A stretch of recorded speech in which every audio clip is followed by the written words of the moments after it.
gives us his all. Speed, endurance, power.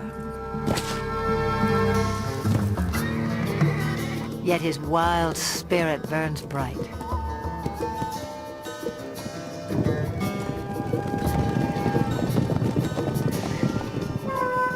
Spark of ancient myth. Pride of king and conqueror. He was the backbone of civilization. History was forged to the beat of his hooves. Even now, he still lays claim to the heart, with all the bold beauty that is the horse.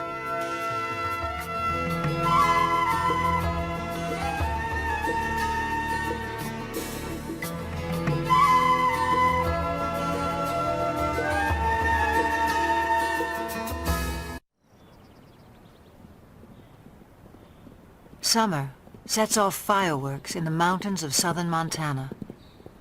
Spurred by heat and hunger, wild horses converge on the cool green heights, and sparks begin to fly.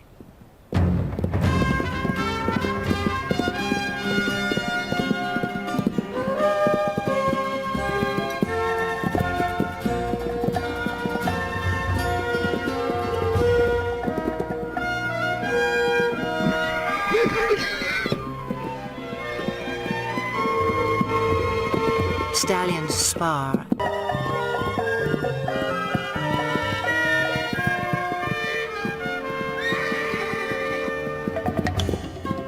The Mustang has become a symbol of the American West, but some say he's a newcomer to these parts, even a trespasser. The truth is tangled in the long and winding history of his kind. It began some 60 million years ago in the forests of North America. Living on leaves, a creature the size of a fox walks the underbrush on padded toes. In time, forests give way to grassy plains. Legs grow long and toes become nimble hooves in a body built for speed. About 1 million years ago, the first true horses spread across land bridges to Asia and Europe. Their numbers swell, then slowly decline, perhaps due to climate change or the impact of a two-legged predator. To Ice Age hunters, the herds must have seemed inexhaustible, but by 8,000 years ago, horses were extinct in the Americas and dwindling elsewhere into memory and myth.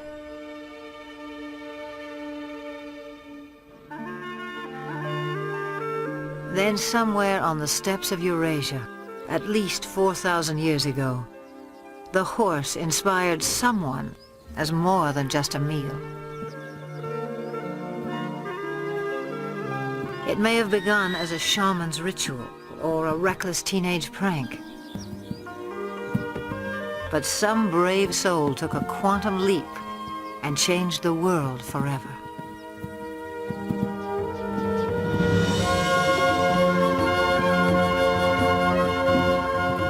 The horse utterly changed our sense of distance and speed. He carried us forward in space and time and made our world smaller.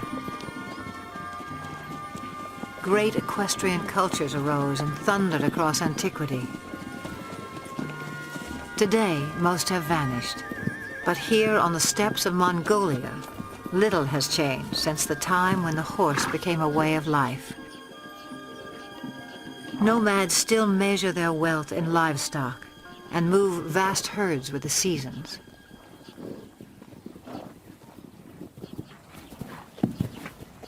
Small but hardy, Mongolian horses endure a harsh climate and grow a thick winter coat. When pasture is meager, they can survive on very little.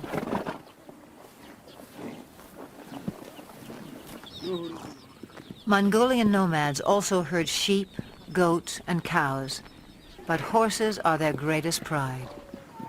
Revered, they are largely reserved for riding, and one other important role. Mongolia's national drink, called Arak, is fermented mare's milk. Life in the saddle begins early, in keeping with a local proverb. A Mongolian without a horse is like a bird without wings.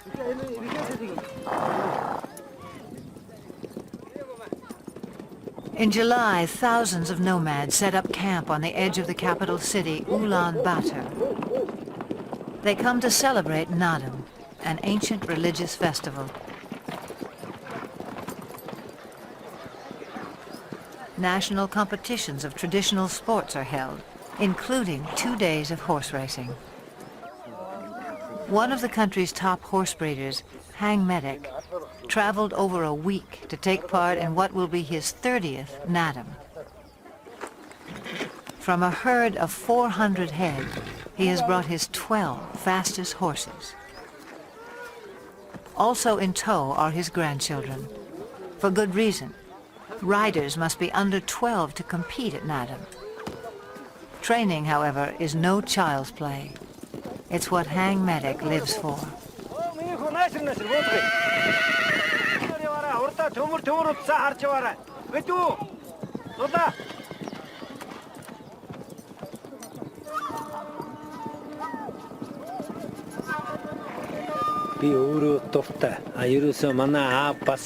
Horse training is a passion.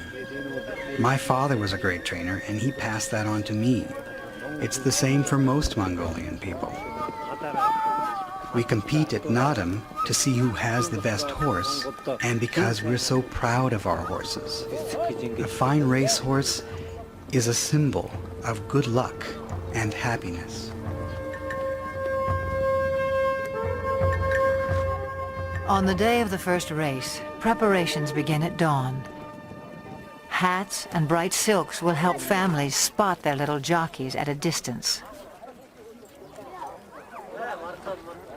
The distinguishing mark of a racehorse is a leather tail wrap, always wound clockwise. Forelocks are also bound. Hang Medic enhances the look with a charm bearing Mongolia's national emblem. He has high hopes for this young stallion. With an offering of mare's milk, Hang Medic's wife invokes the sacred powers of nature to bless horses and riders. A circle of incense purifies. A drop of Arak protects from harm.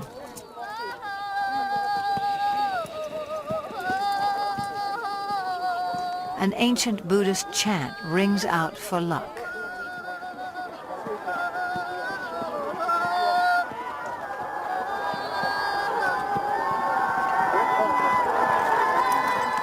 Some 500 riders will compete in the first race. Parents on horseback swell their ranks. By tradition, they circle clockwise at a staging area near the finish line.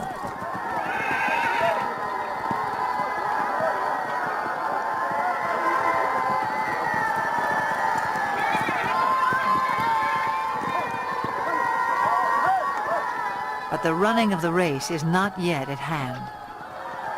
The starting point lies more than 15 miles away in the open steppe. To reach that point at a walk will take the racers some 3 hours, which leaves time to kill for everyone else. Nomads like Hang Medic take the moment to catch up with old friends and trading partners. For people who live much of the year in relative isolation, there's also the irresistible allure of new faces.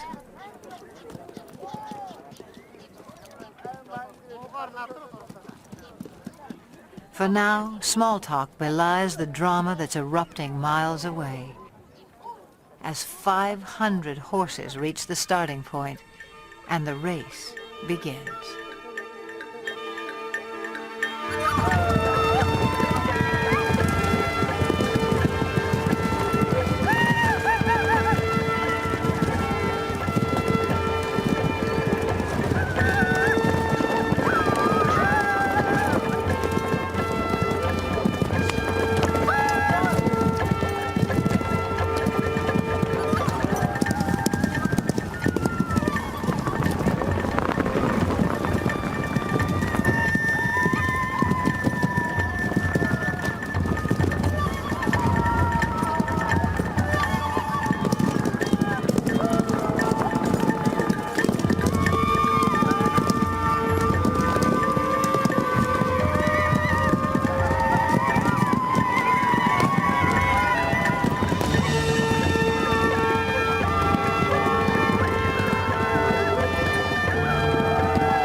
Long before they can see the racers, spectators crowd the finish line.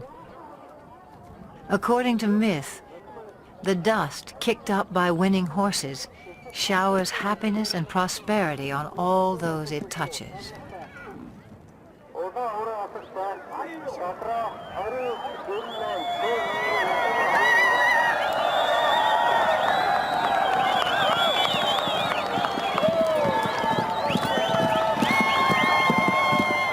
Frontrunners have been galloping for nearly 30 minutes.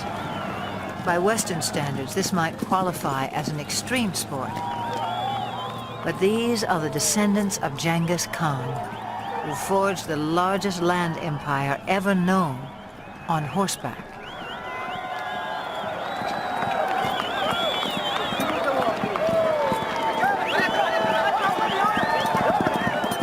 The blue sash of victory goes to the first 5 horses.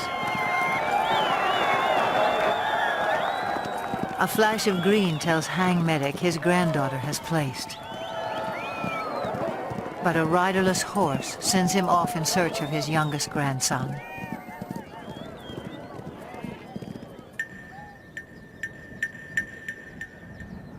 After an initial flurry, racers trickle in for another hour.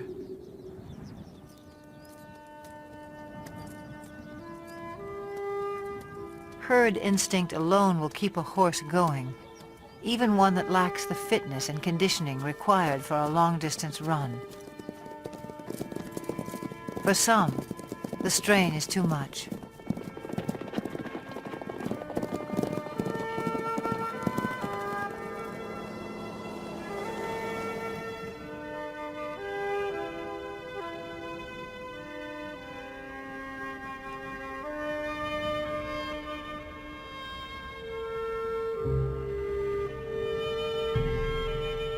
When a horse dies on the racetrack, the trainer is dishonored. But the child who has lost a beloved pet reaps only heartbreak.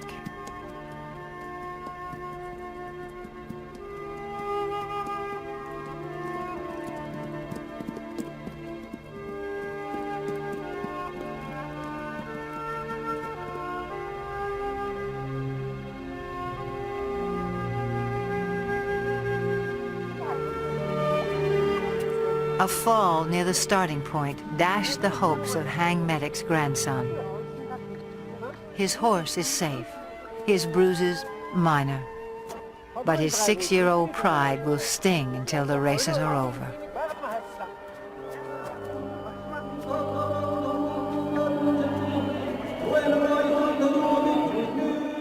Naadam concludes in the National Stadium with a parade of champions. Hang Medic is twice a winner. His grandchildren take 2 of his horses through their victory laps.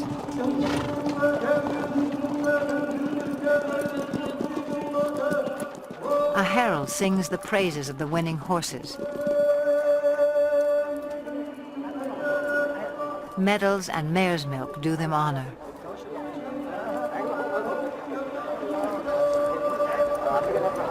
But for each little rider, the highlight is a kiss from the President of Mongolia.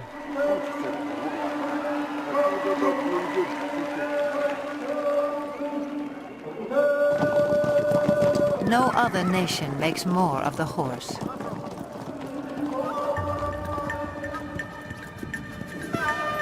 Fiery steed, faithful servant. He is all good things to the Mongolian people. In return, they may succeed in saving the last truly wild horse on Earth. Before the rise of civilization, his kind ranged throughout Asia and Europe. Alert and aggressive, they were elusive prey with their camouflage of tawny coat, their upright two-toned mane. These horses were already rare in 1878, when Russian explorer Nikolai Przewalski returned from Mongolia. He carried a skull and hide that would prompt the announcement of a new species.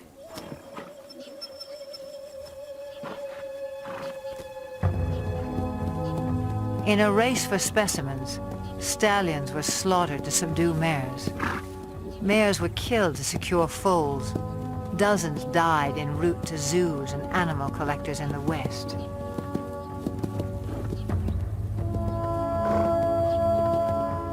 Przewalski's horses were last sighted in the wild in the 1960s. A decade later, fewer than 300 survived, in captivity only. This endangered species was declared extinct in the wild.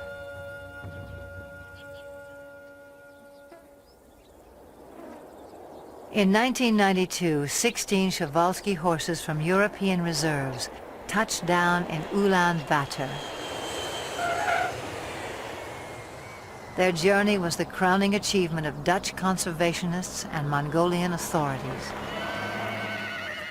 Transports were blessed with mare's milk as the horses arrived at a nature reserve established in their honor.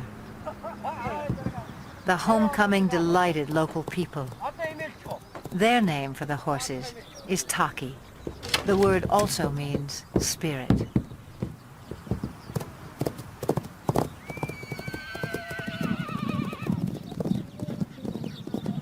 Today, some 80 free spirits roam 120,000 acres under watchful eyes.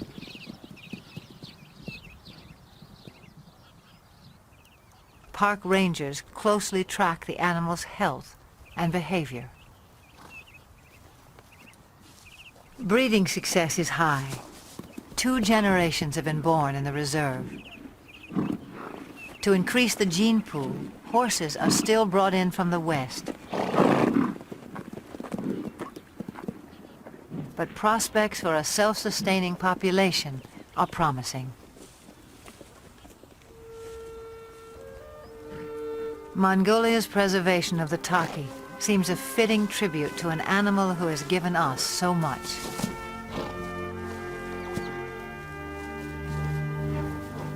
Domesticated, the horse revolutionized our world, but in the process, he was also transformed. The legendary Arab is just one of more than 150 breeds, some honed for work, some for sport, others for sheer show.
The Spanish horse boasts one of the oldest pedigrees.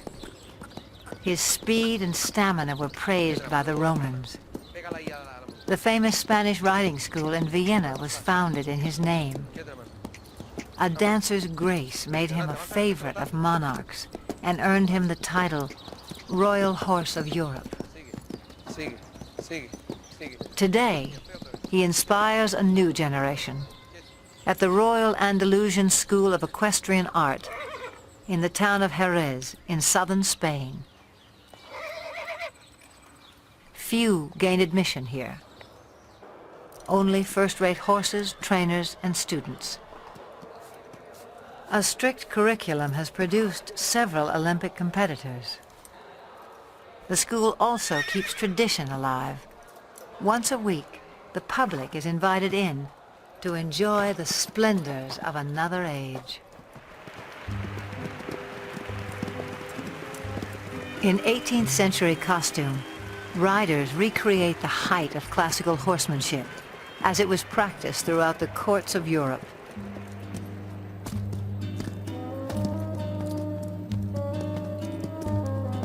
Most spectacular are the airs above the ground.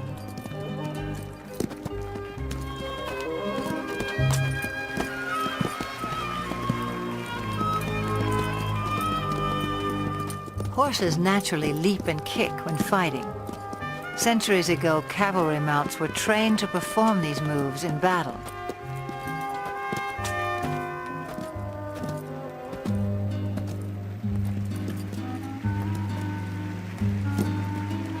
Eventually, each gesture became an end in itself, as formal as ballet. A supreme effort, the capriole demands vertical loft, virtually in place.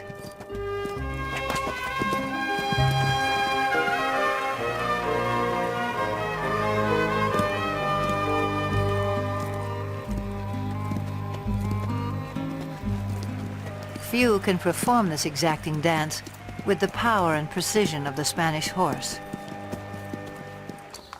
The purity of the breed is proudly protected in Spain, yet his bloodlines extend far and wide. For this was the horse who once conquered a new world. Some 500 years ago, Spanish explorers rode upon the shores of the Americas. Some native people mistook man and mount for a single fearsome creature. But soon they would make the horse their own.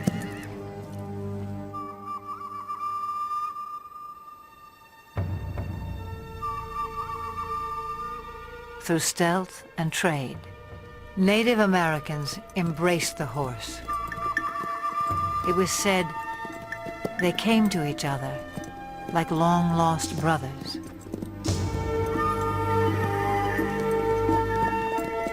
Some called him Skydog. He opened vast horizons in this life and haunted their visions of the afterlife. But this cult of the horse would not last. By the 19th century, Native Americans had been robbed of land and livelihood. Their beloved skydogs were shot or simply set loose. Scores of Indian ponies joined strays and runaways, already thriving in the wilderness. By 1900, over 1 million horses roamed the American West. But not for long. To make way for cattle and sheep, public lands were cleared of animals considered worthless pests. They were slaughtered by the thousands for pet food, fertilizer, and mere sport. In the 1950s, public outcry denounced the abuses. Still, numbers had dropped below 20,000 by 1971, when a federal law was finally passed to protect the wild horse as a living symbol of the pioneer spirit of the West. Foals and a single dominant stallion. His role is to guard his harem and protect his growing offspring.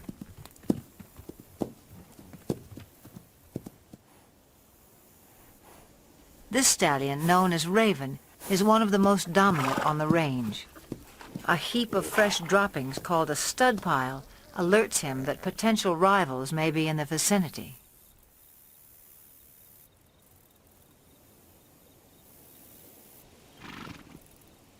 A band of young bachelor stallions prompts Raven to move his family to a safe distance.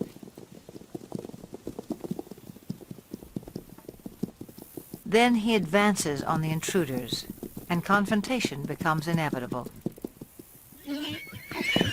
On unscathed but chastened, and Raven returns to his mares.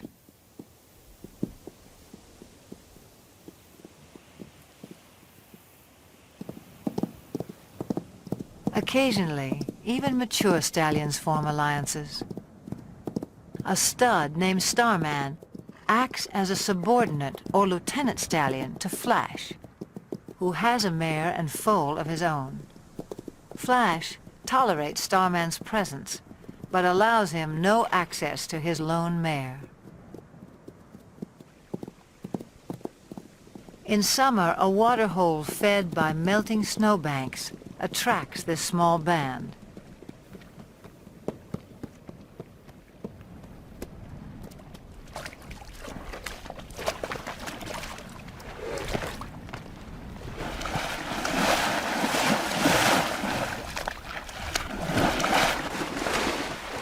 The mare enjoys a soothing mud bath, while her 3-month-old foal plays with the idea. But for now, the water holds no appeal for Flash's lieutenant stallion. Starman picks up the scent of another mare and sets off in hot pursuit. The mare's yearling son tries to intercept Starman, but fails to impress such a mature stallion.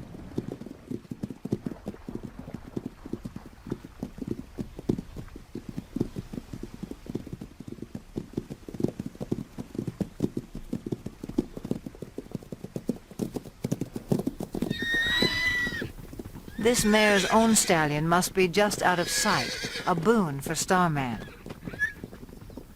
Still, she rejects his advances.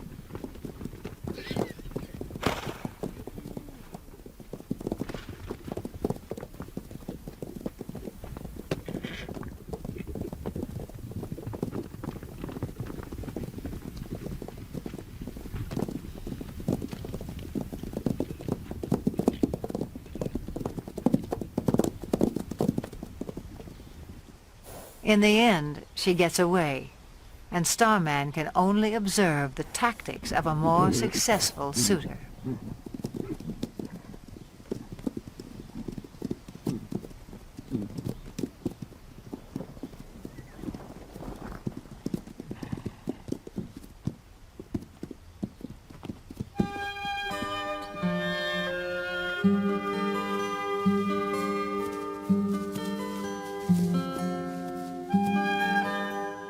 At times, the Pryor Mountains seem heaven on earth for horses.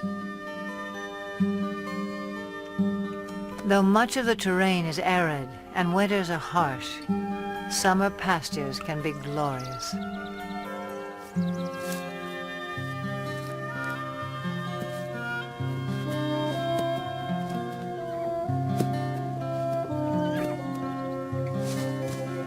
The horses have few predators to fear. Most were eliminated by ranching and land development. With high fertility rates, the horses' numbers can increase by 10, even 20% a year. And that means trouble in paradise.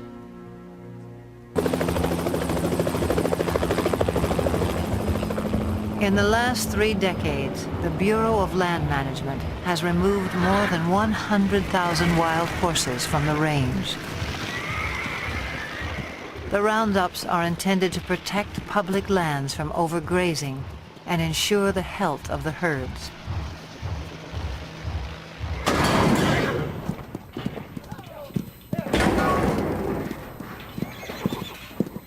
Excess animals are placed in adoption programs, but supply far exceeds public demand. Horses deemed unadoptable live out their days in holding pens. Even now, the fate of America's wild horses remains an open-ended question.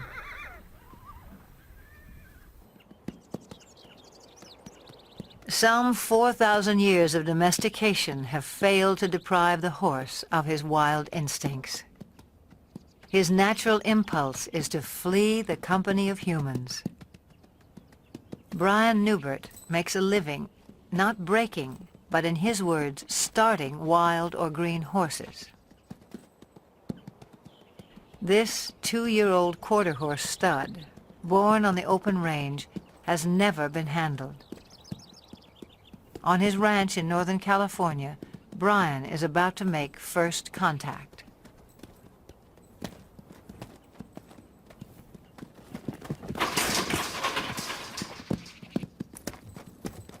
Brian will chase the horse until he turns to face his pursuer. The goal is capture the animal's attention and keep it. I'll ask again. Good. Now let's see if he leaves with his hindquarters or if he leaves with the whole horse. See, here's the first little part is going to happen here in just a second, I think.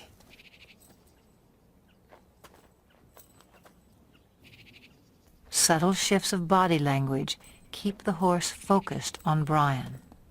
If his attention wanders, I might see if I can get another step closer. As long as he's doing that, I'll just let that soak in. And I'll take another step. And I'll take another one here. He's having trouble with it, but he's trying.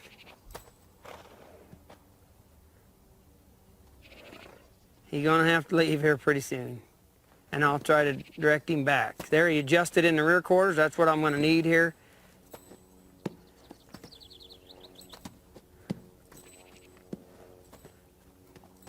Within about 15 minutes, the young stallion has mastered the maneuver.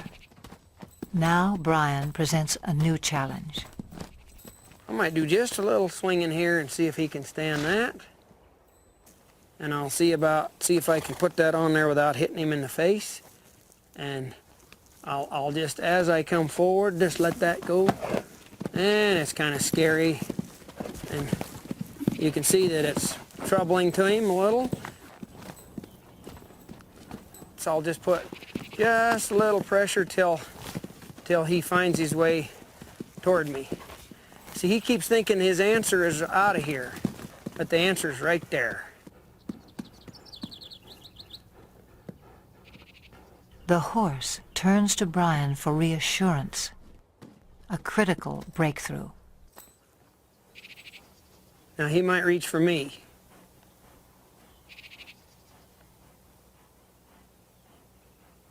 Let's see if he come in here. I'll see if I can get another half a step without scaring him. See how he's reaching for me?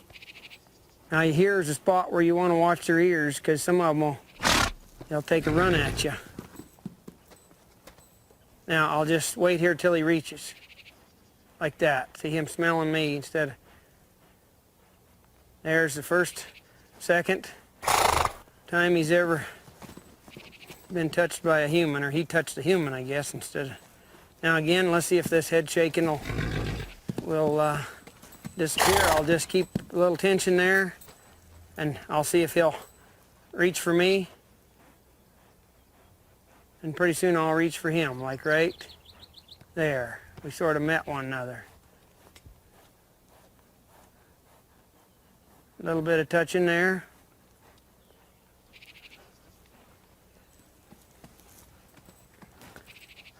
A little bit more here. See, he's finding out he can touch me and reach for me now. In a horse, there's a spot in there where they can just turn loose emotionally. You can see in their eye and their face a change that comes over them. And they'll begin to drop their head and their eyes will soften, and you can just see that they're beginning to trust you. And then you can move right on and really advance then. I'll get my weight shifted back. He's feeling a whole lot better about things now. He's finding out I can touch him and he won't get hurt. Less than half an hour after the first touch, Brian tests the saddle. It's kind of important to swing this on so that it doesn't hit him.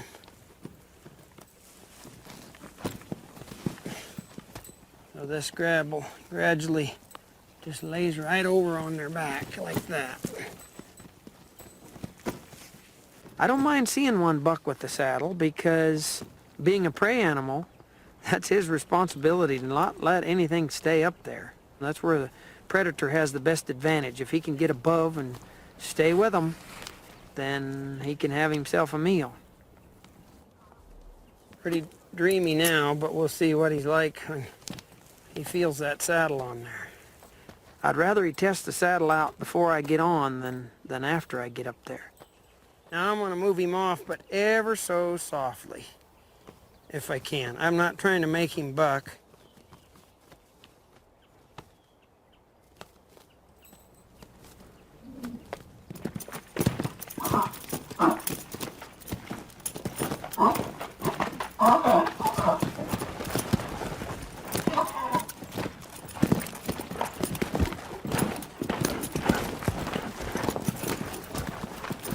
Okay, maybe I'll give him a little consoling. Did you get scared, Bolly?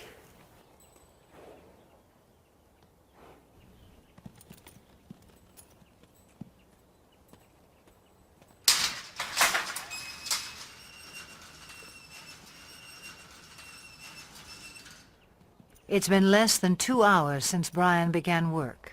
A fairly routine first session. He'll leave the saddle in place for a few more hours, then give the young stallion a well-earned rest until morning.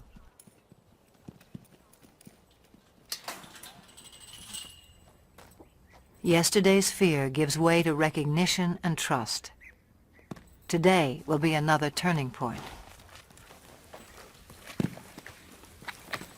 Social animals feel safest in a group. As a comfort to the young stallion, Brian has corralled several other horses.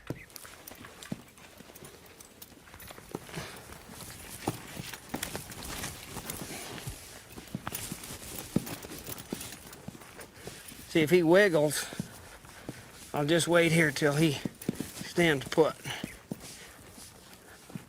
Pet him over here as if it was my leg, and maybe get myself kind of set here before he gets untracked. I might let him go right out that way. And I'll just ask him to go. If he gets up set, if he gets scared, wants to run, I'll just try to go with him.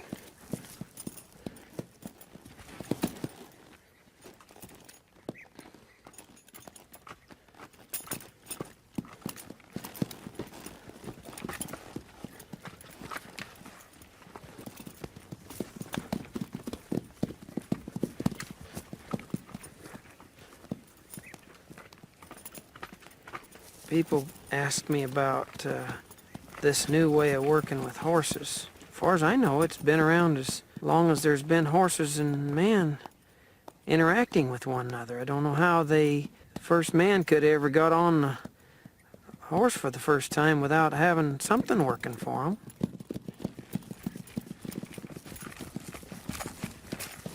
I'll get a little bolder as he gets a little more confidence. I'll ask him here to come back to me with this rein little, and he did. The young stallion's first ride lasts no more than 15 minutes and prompts a simple reward.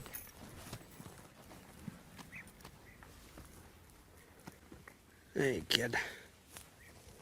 This just kind of soothes them sometimes. Give them a little hugging. This is a place where a lot of them just can't stand you have you that close. And if you can show them that it's okay to be this close, why, it's a real relaxing, soothing kind of thing for them. They really have to trust you.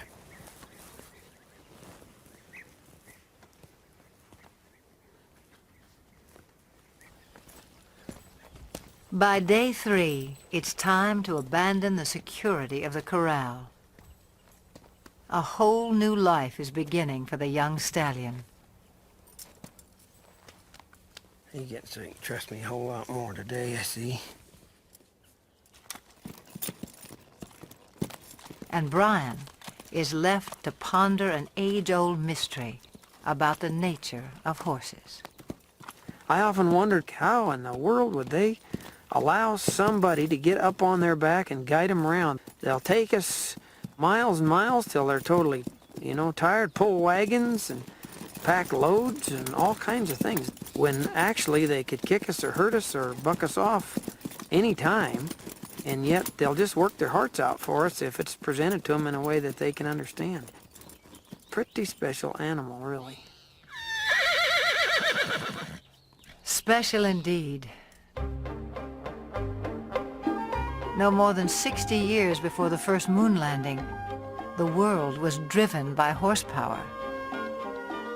Every sector of the economy relied on him. Transport and trade, industry and agriculture. No creature served us better in the building of civilization or its occasional overthrow. For millennia, the war horse prevailed in battle. If not for a horse, would Alexander have been great? Who can imagine Attila the Hun or Napoleon on foot? Over 1 million horses served in World War I. Nearly a third died. In World War II, tens of thousands perished in a battle of bullets and bombs. The age of horsepower was over. And yet there are more horses in the world today than during the 1800s. Some 62 million. In an age of technology, perhaps we yearn all the more for the touch of something wild.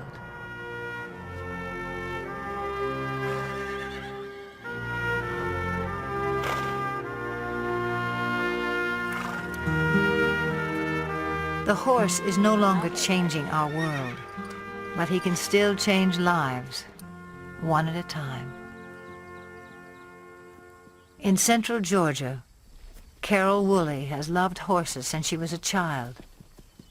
In 1995, a friend told her about an old school horse who had seen better days as a fox hunter and jumper. His name was Carousel, and he needed a home. Carousel was in his mid to late 20s, a little lame, about 100 pounds overweight. He was a little sway back, just a good, quiet lesson pony. You like a goodie? Carol took good care of him. Local children rode him. Soon, Carousel was a favorite. In 1996, 2 weeks after the Summer Olympic Games, the Paralympics came to Atlanta. Some 3,500 athletes attended. For the first time, equestrian events were included. 16 nations sent teams. It was up to event organizers to provide horses for 62 athletes with a wide range of disabilities.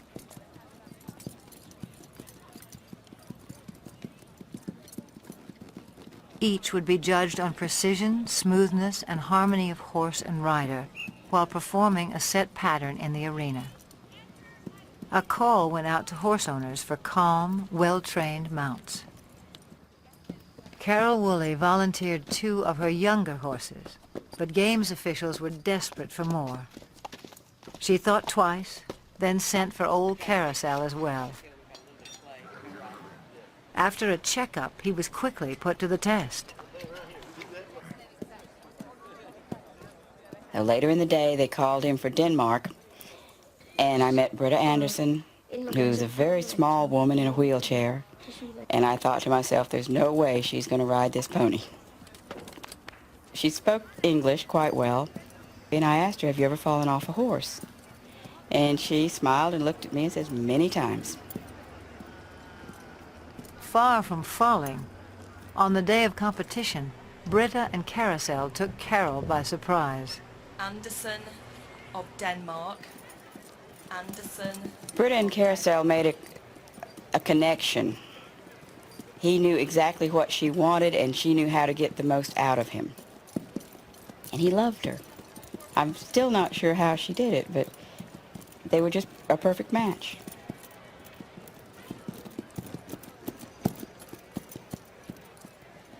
The judges agreed.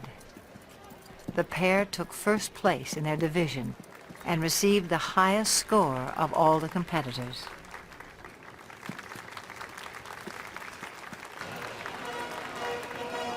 From Denmark, Britta Andersen, riding Midlands Carousel, owned by Carol Woolley. When they won the gold medal, it was this little pony and a horse trainer from nowhere and a world-class rider. And the thought that they actually won that gold and they earned it, it was probably one of the high points of my life.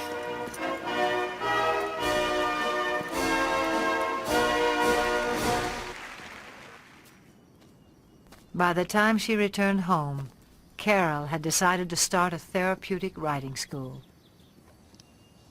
Would it be easier to face the other direction to get off? I think so. I don't know. Horseback riding can improve balance and muscle tone, as well as a sense of independence and self-esteem in people with all sorts of disabilities. For Carol, there's no greater reward than to see someone like 13-year-old Sarah take her first ride. We got you now, kid. You're riding, kid.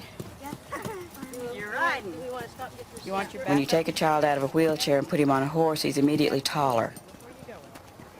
The walk of a horse mimics the same movement you get to actually walk on your own legs. It gives them a freedom of mobility. It gives them control over something that they may have never known before. They can control where they're going. Carol runs the school on grants, donations, and volunteers. And Carousel heads her fleet of gentle horses past their prime. In August of 1998, at a regional show for riders with disabilities, Carol decides to send Carousel into the arena one last time. 9-year-old Sean Donaldson, one of Carol's top students, has never competed before. It's a breathless moment for his parents. Make the old man proud. He got a good horse on him, though. Knows what to do. Young boy and old horse are picture perfect and take a blue ribbon. In first place, Sean Donaldson from Paris. A first for Sean, a final trophy for Carousel.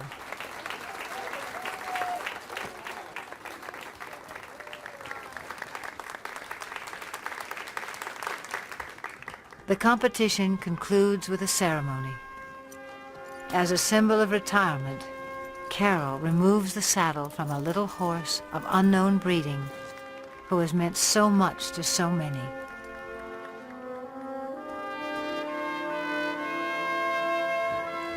To him go the full laurels of a champion.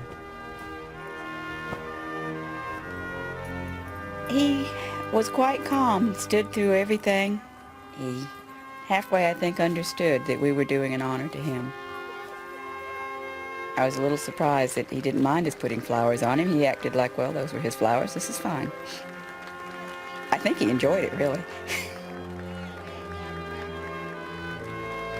He wasn't just an old sway-backed horse with a gray face.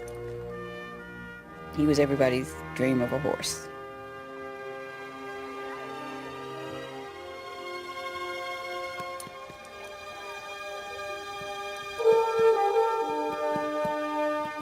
He's served everyone that's ever owned him, every place he's been. He's done everything we've asked him to do, all of his life. To me, he symbolizes all the horses that have worked hard all their lives and have given us so much pleasure. He's a fairy tale of a horse, but there's probably thousands of them out there just like him. I guess he's the poster child for all of them.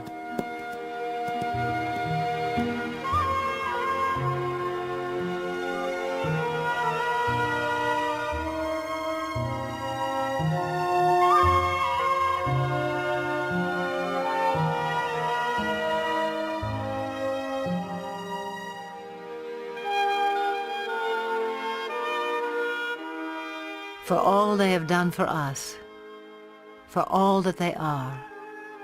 May they always have green pastures, each and every one.